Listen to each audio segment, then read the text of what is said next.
We obviously did a ton of research and found the top cave safety people on the planet, who are these Slovakian guys who they do riggings for, I mean, any big stuff that happens in a cave, whether it's a commercial shoot or whatever it may be, a film shoot. These are the guys that are doing the rigging. So we flew them in. They had about a week to figure out how we could actually get them into the cave. So they built all of these special harnesses and pulley systems, and at the end of the day, they didn't end up going into that cave, as you saw, but those were the guys who had it all set. I mean, lighting in the reconstruction was a lot easier. I mean, those we actually shot in Hungary and Slovakia, where they have kind of very big cavernous gypsum caves, which is the type of cave that this was, that they actually survived in. The actual cave, as I was describing a few minutes ago, was just way too difficult to try to, we had scenes with 40 actors and with children, and just kind of getting all of that in and out of the actual cave was just never going to happen. So we used these show caves in Hungary and Slovakia that fit, kind of, they were gypsum caves, so they were, the right type of cave. They also had the big cavernous rooms. The rooms that were in the original cave were massive, and we really wanted to get that scope in the reenactments as well. And those caves actually had power in them. Like, those were show caves where they take tours and they take students and schools and all that kind of stuff in. So those were relatively easy to bring equipment in and lighting and all of that. The cave that we shot in Ukraine, their actual cave, I mean, just from what I described to you before, going down 100 feet, going through another 150 feet where it was all, basically submerged in water, that was a much bigger challenge. So we needed, kind of a few huge generators outside. We brought in, again, all of these kind of specialty caving people, specialty caving lighting people, and power, electric people. They had to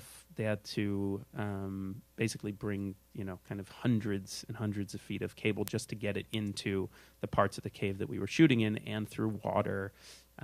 So that was a huge challenge. It took about a week just to get power into the cave. All the reenactment stuff, again, was done between Hungary and Slovakia. So we did all of the casting in Hungary. So, I mean, the well-known actors were well-known Hungarian actors. The most well-known was the one who plays Esther Sturmer, who's a very famous stage actress in Hungary.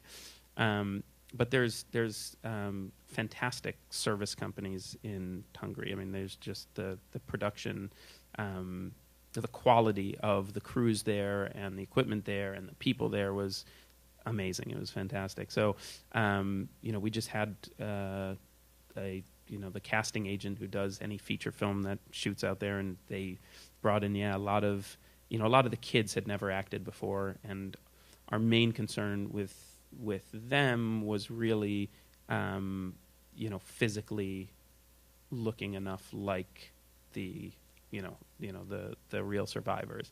And then, the kids, once they started, like the 21-year-olds and obviously Esther Sturmer, those ones we, kind of were working with more well-known actors. They just had to be a lot more dynamic. Most of those kids were not child actors. Actually, one of them, the kid who plays, there's two kids. You most likely wouldn't have noticed it because I think one of them was only in a few scenes. But there's two kids actually that play Sam Sturmer, who's kind of like the 14-year-old boy, who we kind of shot with him for a little bit, and the other ones were just kind of really jumping off the screen, and he was less so, and he was actually more of a child actor than the other ones were. And then we kind of switched him out somewhat early on. And I think, the director was just finding that she was doing a lot better with the kids who, were not kind of these child actor types, weirdly. We wanted it to be optimistic, as gruesome as the time period was, and as difficult as, the things that they had to go through. They persevered because of their strength of character, their sense of family, sticking together, and just being strong throughout, and not listening to what the majority of people were doing. Everybody was going to the ghetto, and they said, we're not going to do this, and we're going to stick together as a family. And you could kind of, you could see throughout the story how that was the most important thing to them, was making sure that the family stayed together. And I think that that's really how they made it through.